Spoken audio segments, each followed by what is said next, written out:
यही हमारा चल रहा था। और बंधन में हम स्वयं आते हैं, हमें कोई बंधन में नहीं लाता, है ना। इसका उदाहरण वो पक्षियों का दे रहे थे ना, शिकारी जाल बिछाता है तो पक्षी खुद बंधन में आते हैं। ऐसे ही विषयों के जाल में हम खुद ही बंधन में आते हैं।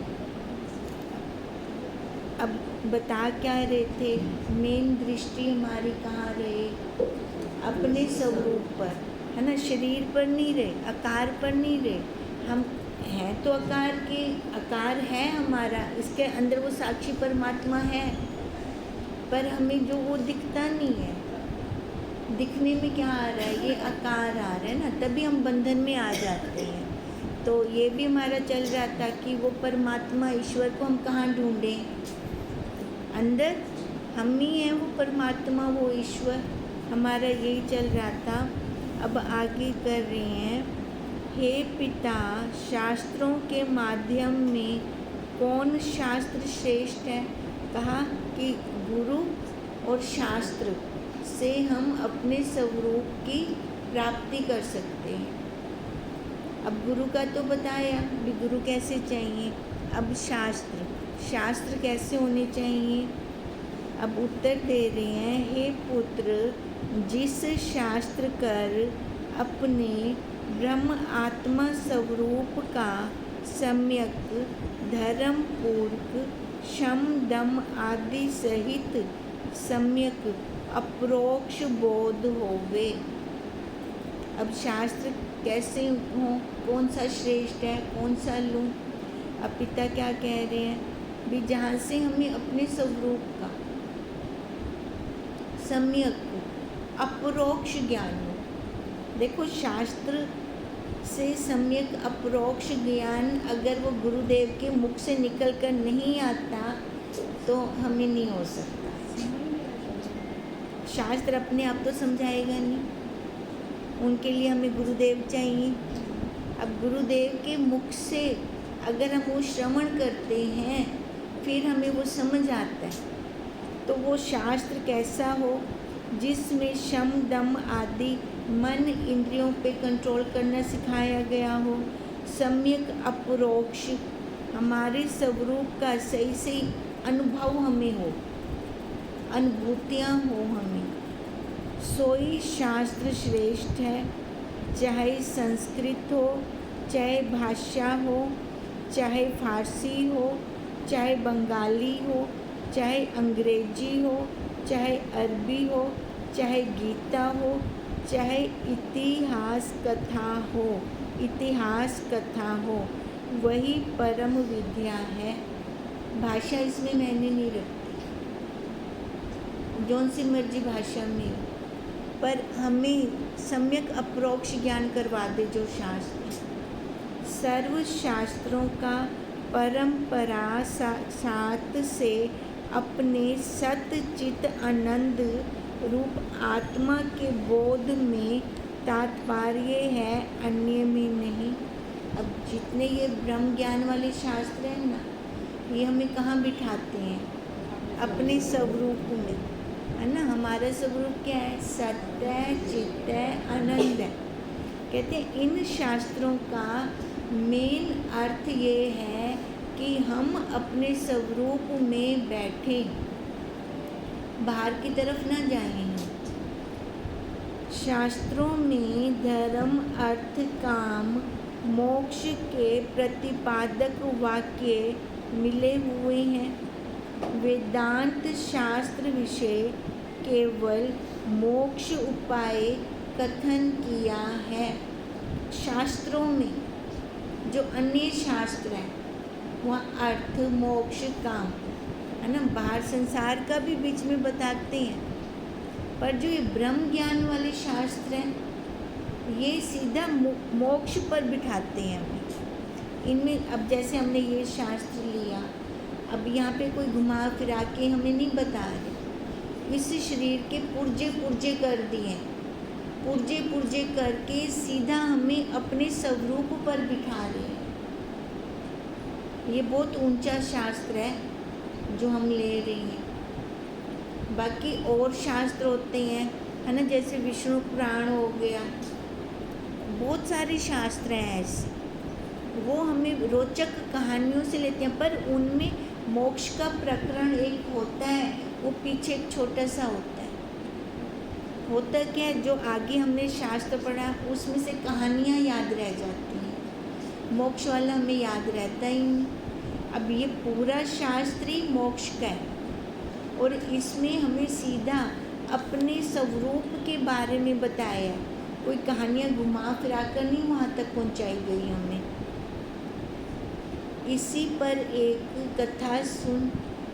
अब क्या है, राजा सत्यव्रत की कथा। अब इनके अंदर जो कथा भी होती है ना, वो कथा भी सीधा अपने आधार पर पहुंचाती है हमें, अपने स्वरूप पर बिठाती है।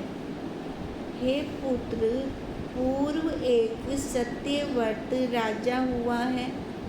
तिसने विष्णु की आज्ञा से अनेक अश्वमेघ यज्ञ किए थे। नित्य प्रति ब्राह्मणों को भोजन देता था, सुवर्ण के पात्र देता था। प्रातःकाल रोज अनेक गौ दूध देने वाली शास्त्र विधि पूर्वक दान देता था। अनेक अश्व रत्न जड़ित और अनेक हाथी इत्यादि अनंत सामग्री अर्थीयों को देता था। अर्थीयों को मतलब जिनको ज़रूरत होती थी। कभी कठोर वचन मुख से नहीं कहता था। सत्यवादी, वेद आज्ञा कर सर्वगुण संपन्न वो राजा था। ब्रह्मा ने पूर्व काल में एक यज्ञ किया। तिस यज्ञ में ऋषिवर, मुनीश्वर, देवता आदि और सर्व पृथ्वी के राजा तथा महादेव आए। अब ये यज्ञ किसने किया है? ब्रह्मा जी ने। राजा सत्यव्रत भी तिस यज्ञ में था। उसी ने महादेव से प्रश्न किया, हे त्रिलोकीनाथ, मेरे मन में एक संशय है, आप अनुग्रह करके दूर करो। हे महादेव, 30 सहस्त्र वर्ष आयु मेरी बीती है और 20 सहस्त्र वर्ष मेरे पिता को शांत हुए हैं। मैं उनकी ठोर राज्य सिंहासन पर बैठकर राज्य करता हूँ। शास्त्र आज्ञा अनुसार राज्य किया है, तप दान आदि यथाशक्ति किया है, पर अब तक मेरे मन को शांति नहीं हुई है। जहाँ मन चाहता है तहाँ जाता है, चाहना से आचाहा नहीं हुआ। अब ये कौन कह रही हैं? राजा सत्यव्रत ब्रह्मा जी की सभा में शिव जी आए हुए हैं। महादेव से उन्होंने प्रश्न किया, हे भक्त वत्सल, मैं जानना चाहता हूँ कि मैं कौन हूँ। महादेव ने सुनकर ब्रह्मा, विष्णु, इंद्र आदि देवताओं की ओर देखा। सब राजा के उत्तर देने के विचार में पड़े, किसी ने उत्तर नहीं दिया। यह लीला ब्रह्मा देखकर हंसे और कहा, हे राजन, तू धन्य है, तूने जो पूछा है सो देवता, ऋषिवर, मुनीश्वर आदि सभी इस आत्मज्ञान की प्राप्ति की इच्छा करते हैं, पर जानते नहीं। किसी एक अधिकारी को ही प्राप्त होता है ना। देखो, अब उन्होंने जो प्रश्न किया महादेव से, अब उस सभा के अंदर और बैठे थे देवतागण। महादेव ने उन सब की तरफ देखा, कौन आंसर देगा इसका, पर किसी ने आंसर नहीं दिया। फिर ब्रह्मा जी बोल पड़े, भी तूने जो प्रश्न किया है, सारे चाहते तो यही हैं, पर मालूम नहीं है। सर्व को पर नहीं जानते, किसी एक अधिकारी को ही प्राप्त होता है, सर्व को नहीं। एक अधिकारी, अब एक अधिकारी आया, उसने प्रश्न किया, उसके पीछे सभी को आंसर मिलेगा। मैंने इस आत्मज्ञान को चारों वेदों में गुह छिपा हुआ देखा है, तो इसको हम गुह ज्ञान भी कहते हैं। और वेदांत शास्त्र में वेदों में से लेकर इकट्ठा कर जमा किया है, उसको उपनिषद बोलते हैं। ब्रह्म आत्मज्ञान के प्रतिपादक शास्त्र अति प्रकट करने से संसार का मूल उखड़ जाता है। संसार ही क्या नहीं बचता, तई तो विष्णु भगवान जी महादेव को आख दे प्यान भी ये तरह तो संसार ही उखाड़ दे पे। तो महादेव ने आखी चल आप अपने आत्म स्वरूप रिश्ता आवे से अपने आप को तो जान लेंगे। अब वही बात हो रही है कि ब्रह्म आत्म ज्ञान के प्रतिपादक शास्त्र है ना, उनको बताने वाले शास्त्र अति प्रकट करने से है ना, उनको समझाने से, विस्तार करने से संसार का मूल उखड़ जाता है, संसार ही नहीं बचता। फिर बंधन मुक्त, तप, दान, पाप, पुण्य, नरक, स्वर्ग, गुरु, शिष्य, दास, स्वामी भाव आदिक मर्यादा उठ जाती है। स्वर्ग किदे थे, नरक किदे, गुरु कौन है, तो शिष्य कौन है ना, तप क्या है, तो दान क्या है, सारा ही खत्म हो जाता है। क्योंकि ज्ञान के अधिकारी धर्मात्मा पुरुष विरले ही हैं। नहीं तो मन के अंदर भाव आ जाता है, ये करूँगा तो पुण्य होगा, ये करूँगा तो पाप लगेगा, है ना।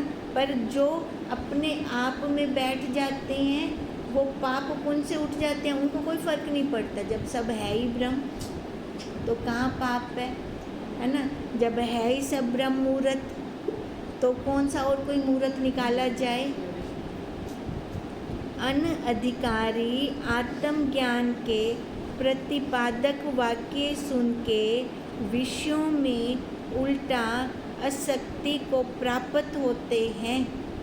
जो अनधिकारी हैं, अब वो देखो आत्मज्ञान के उन्होंने जो महावाक्य सुने हैं तो अधिकारी नहीं है, अभी पूर्णता के ऊपर पहुँचे नहीं है, फिर विषयों के अंदर वो लपट हो जाते हैं। क्यों? एक तो ब्रह्म में, ये भी तो ब्रह्म है, विषयों को वो ब्रह्म समझने लग जाते हैं। अब तभी उन्होंने कहा अनधिकारी। ये ना समझ होनी चाहिए कहाँ पर रुकना है, कहाँ पर नहीं रुकना। अब सारा ब्रह्म है तो ऐसे तो हम कहें कि शराब पियो ब्रह्मेता, पर कौन पिएगा उसको? समझ है ना, बुद्धि है ना अपनी, तो वो समझ तो रखते हैं ना। तो पर जो अनधिकारी होते हैं आत्म ज्ञान के प्रतिपादक सुन के विषयों में उल्टा आसक्ति को प्राप्त हो जाते हैं और पूर्वोत्तक संसार तार के मर्यादा को कपोल कल्पित जानकर उठा देते हैं। उनको फिर वही लगते हैं ना, सारा ब्रह्म है, जो कुछ मर्जी करो, आसक्ति तो उनकी अभी हटी नहीं। इससे गुप्त रखने योग्य है ये ब्रह्म विद्या, इसलिए ना इसका इतनी जल्दी जल्दी ना सबको उल्लेख नहीं करते। जो अधिकारी होते हैं उनके सामने ही ये महावाक्य गुरुदेव देते हैं, नहीं तो पहले इतनी जल्दी कहाँ देते थे, कितनी प्रतीक्षा करनी पड़ती थी। परंतु यह त्रिनेत्री महादेव ज्ञान के समुंदर हैं, अति कृपालु हैं, इसी से तेरे प्रश्न का उत्तर देवेंगे। अब ये ब्रह्मा जी कह रहे हैं। दया के समुद्र भोलानाथ महादेव कहने लगे, हे ऋषिवरों मुनीश्वरों, सत्यव्रत के प्रश्न का उत्तर कहता हूँ। ईश्वर ने कहा, हे राजन, मन वाणी का गोचर जो यह नाम रूपात्मक संसार है सो केवल मनोमात्र है नहीं संसार, ये हमारे मन में है। क्योंकि जब मन सुषुप्ति मूर्छा के समय अपने उपादान कारण में लीन होता है तब संसार की गंध भी नहीं प्रतीत होती। सुषुप्ति में कहाँ होता है ना, ना पुत्र ना परिवार ना घर, हाँ ना दे, अपना भी भान नहीं है सुषुप्ति में।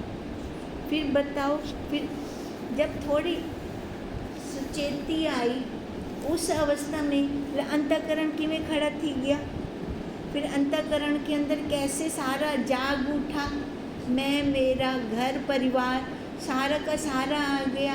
पर जब गूढ़ निंद्रा थी तब कहाँ था ये, वार्ता ऊँद हुए है ना, पर मनविष्टा कहना ही ना कोई भी फुरना।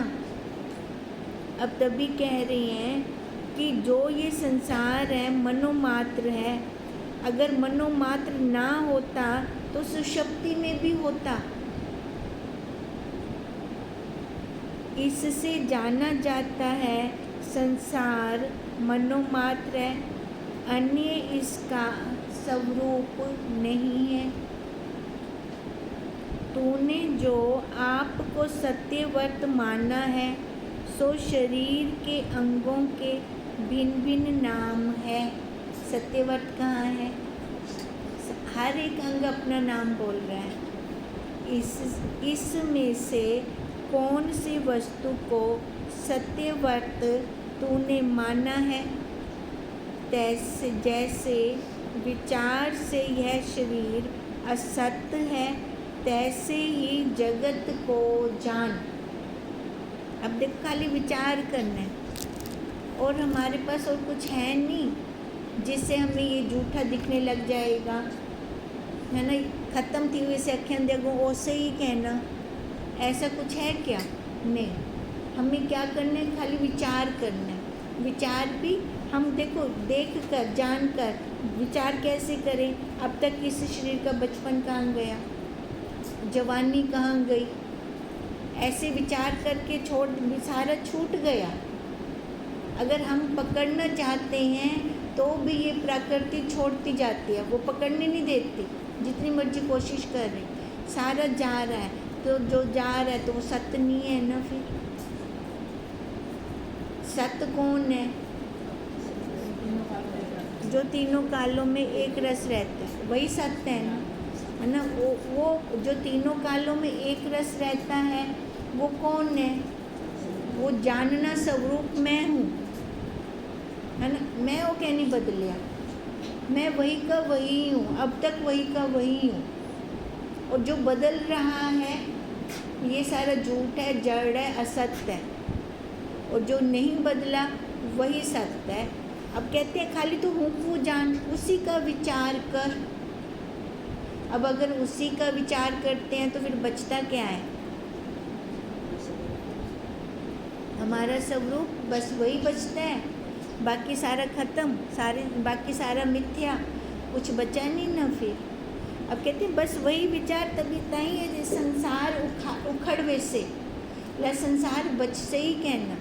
फिर क्या हमारी नियति क्या है? हमारी शरीर की जो प्रारब्ध है इसको ख़त्म करना। और शरीर की प्रारब्ध के अंदर जितना काल लिखा हुआ है उस काल में से ही मेरे को अपना काम बनाना है। और हम किसी काल में बना सकते हैं? नहीं ना। बस इस मनुष्य शरीर वाले काल में से हम अपना काम बना सकते हैं और यही विचार कर सकते हैं। अब इस विचार से एकदम हम हल्के फुल्के हो जाते हैं। जो मन के अंदर इतनी विक्षेपता चलती है वो कहाँ जाती है? खाली विचार कर लें, विवेक करें, वो वहीं ख़त्म विक्षेपता हमारी। तू सतचित आनंद रूप आत्मा जागृत में मन को पूर्ण रूप संसार के सद्भाव को और सुषुप्ति में मन के अपूर्ण रूप संसार के असद्भाव को अनुभव करने वाला अन्न हुआ असंसार का दृष्टा पुरुष है।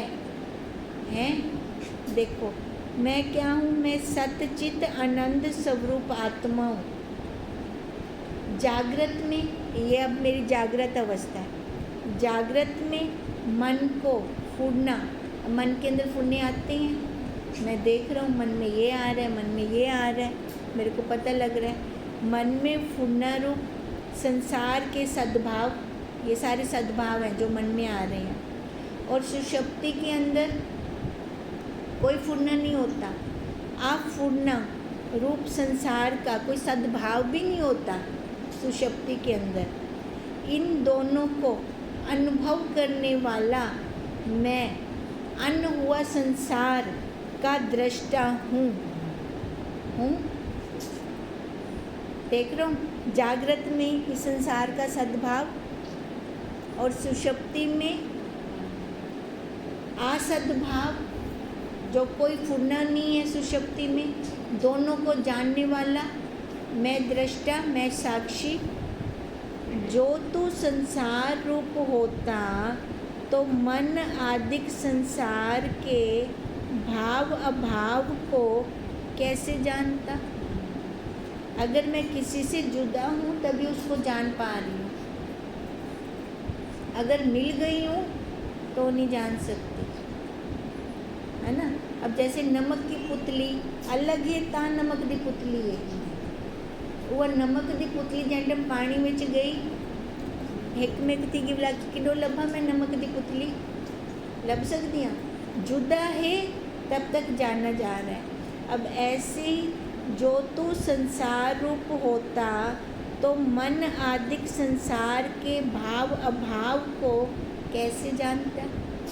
अब मेरे मन में ये भाव आया है, या आज मेरा मन बहुत दुखी है, या आज बहुत प्रसन्नता है, मैं अलग हूँ तभी तो जान रही हूँ। अगर मिली पड़ी होती फिर जानते? फिर नहीं जान सकते।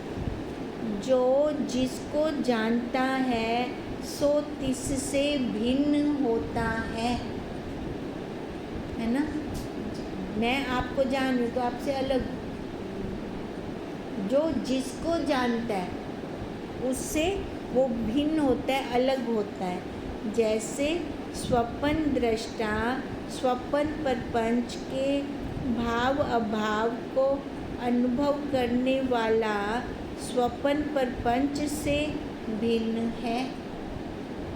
अब स्वप्न दृष्टा, आज उसको स्वप्न आया तो वो स्वप्न दृष्टा हो गया। जब उसको स्वप्न नहीं आया तामिता वो है, तामिता वो दसदा भी ना में कोई स्वप्न के नहीं आया। और जो स्वप्न नर है उसको नहीं पता, उसको स्वप्न दृष्टा का नहीं पता, कुछ भी नहीं पता, भले वो उसके स्वप्न में आया है, पर जानकार कौन है? स्वप्न दृष्टा, वो साक्षी। ब्रह्मा से लेकर चींटी पर्यंत सर्व के हृदय में ईश्वर साक्षी रूप कर सम व्यापक है। एक चींटी भी ना उलाहना नहीं दे सकती ईश्वर को। तू मेरे विच कहनी तू मनुष्य को ज़्यादा प्रेफर किते। चींटी से लेकर ब्रह्मा तक, है ना, हम मनुष्य भी ना भगवान को उलाहना नहीं दे सकते। तुसा ईश्वर को ज़्यादा प्यार कर दो भी होना भी तुसा ज़्यादा हो, सारे ज़्यादा कहनी हो। पूर्ण रूप से वो चींटी से ब्रह्मा तक सबके हृदय के अंदर है और पूर्ण है। ये नहीं कि वहाँ छोटा हो जाएगा और हाथी में बड़ा हो जाएगा, मनुष्य में और बड़ा हो जाएगा, नहीं। ज्ञान स्वरूप, जानना रूप से वो पूर्ण है, समव्यापक है और इस मन बुद्धि देह आदि का संघात को तथा संघात के फुरने आदि धर्मों को, संघात के धर्मों के न्यून अधिक भाव को काल बाधा रहित एक रस जो जानता है, काल बाधा रहित एक रस जो जानता है, सोई तेरा मेरा स्वरूप है। अब देखो, मन बुद्धि देह आदि संघात को, संघात के पूर्णों को, फिर धर्मों को, जो धर्म में हर विषय का अपना अपना धर्म में, उनके भाव अभाव को, काल बाधा रहित, कोई काल उसको नहीं काट सकता, बाधा रहित एक रस होकर सबको जन्मा रहा है। अब डॉगी को भी पता होता है, बहुत तेज़ी से गाड़ी आ रही है ना, फटाफट रुक जाता है। गायों को देखा, बैल कितने घूम रहे होते हैं रास्ते में। अब कोई आ रही है गाड़ी तो मुंह में कर गिंदे, है ना, कि मुंह लगना वरने वो जानवर रूप उनके अंदर बैठा है। अब किसी को चोट लगी पड़ी है ना, गाय को मैंने देखा था, उसके जख्म हो रहा था, पूंछ से वो मक्खियाँ हिला रही थी। अब जानना स्वरूप उसके अंदर है, कैसे वो हिला रही है। अब तभी तो कहा, काल बाधा रहित एक रस हो जानता है, सोई तेरा मेरा स्वरूप है। जो देश देशांतर की अंतर कल्पना मन में होती है, ये सारी कल्पना कहाँ है? मन में है। पुनः फिर लीन भी हो जाती है। हमेशा एक कल्पना तक नहीं चढ़ी रहती, एक फुन्ना तक नहीं रहा उत्ते। किन्ने फुन्ने आउंदे, किन्ने फुन्ने चले वेंदे। हे तीन दोनों प्रकार की कल्पनाओं को जो जानता है, अब एक फुन्ना आया, फिर दूसरा आया, फिर तीसरा आया, फिर एक ऐसा काल आया जिसमें कोई फुन्ना भी ना आया। ऐसा भी तो आता है ना, जब कोई फुन्ना ही नहीं होता, मन एकदम शांत होता है। कहते जो इन सब को जान रहा है, वो तेरा मेरा स्वरूप है। अपने क्रोध आदिक कार्य सहित सत रज तम गुणों की अंदर प्रवृत्ति निवृत्ति का जिसकर अनुभव होता है। अब क्रोध आ रहा है या मन शांत है, खुद को पता लग रहा होता है। कहते हैं जो ये अनुभव करवा रहा होता है, सो निर्विकार साक्षी आत्मा तेरा मेरा स्वरूप है।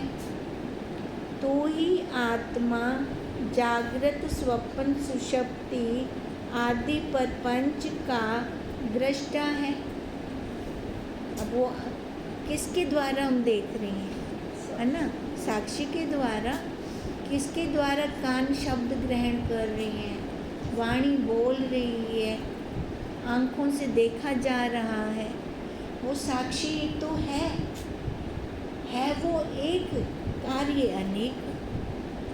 कितने कार्य हैं उसके करने के, सभी को वो पूर्णता के साथ कर रहा है। वो आगे तुझ चैतन्य आत्मा दृष्टा का और कोई दृष्टा नहीं है, और कोई नहीं है।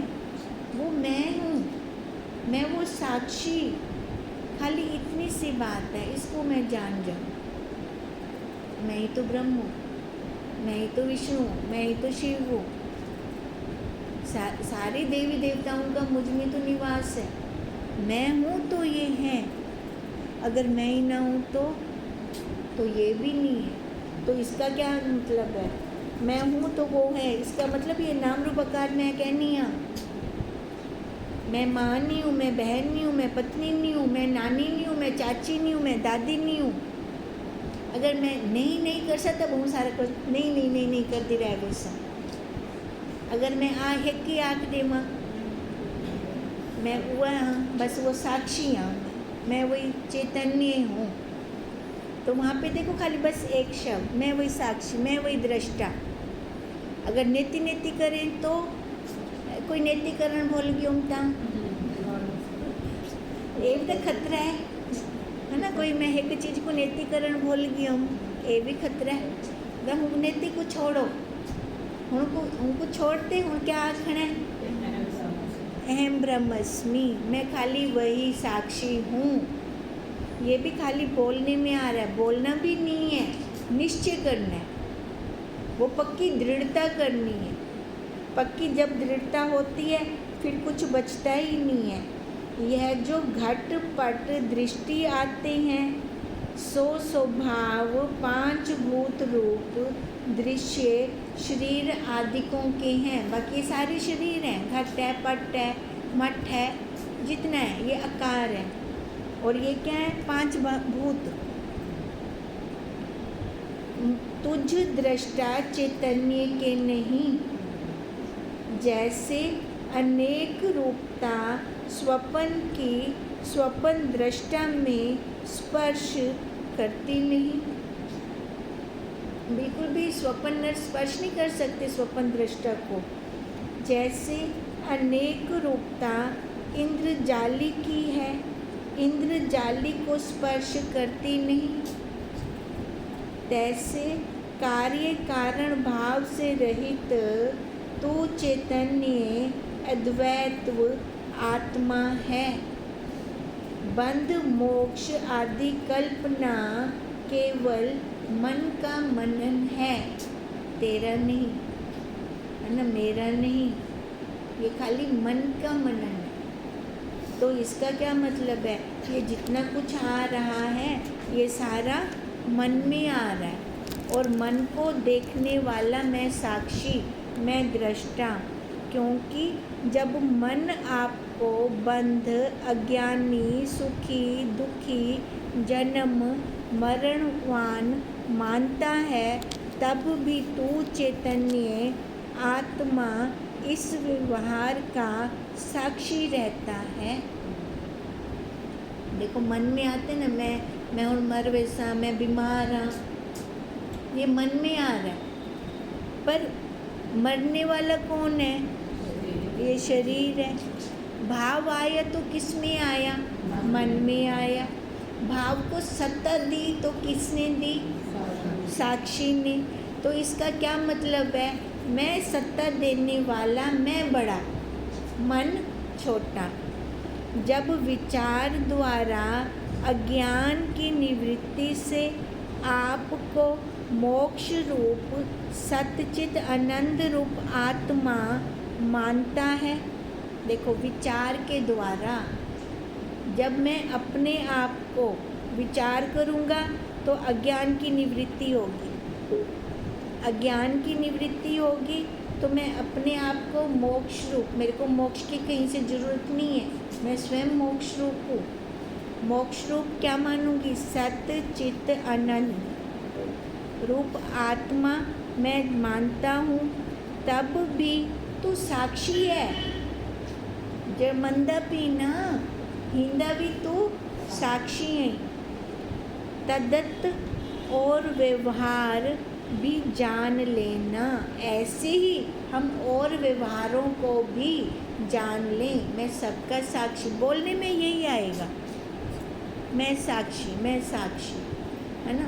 पर ठीक है, जब तक आकार है तो ये बोला जाएगा, पर बुद्धि के अंदर दृढ़ता अपने स्वरूप की। जैसे मैं पत्नी हम नहीं बोलते, पर दृढ़ता पूरी है। ऐसे ही मैं वो साक्षी, मैं वो ब्रह्म, बोलना नहीं है मुंह से, अंदर दृढ़ता पूरी हो। आकार है तो व्यवहार, ठीक है। और आकार का आधार मैं, आकार का आधार मैं स्वयं। आकार तो व्यवहार, आकार व्यवहार, बस यही हो। बाकी आधार मैं। ओम तम नमामि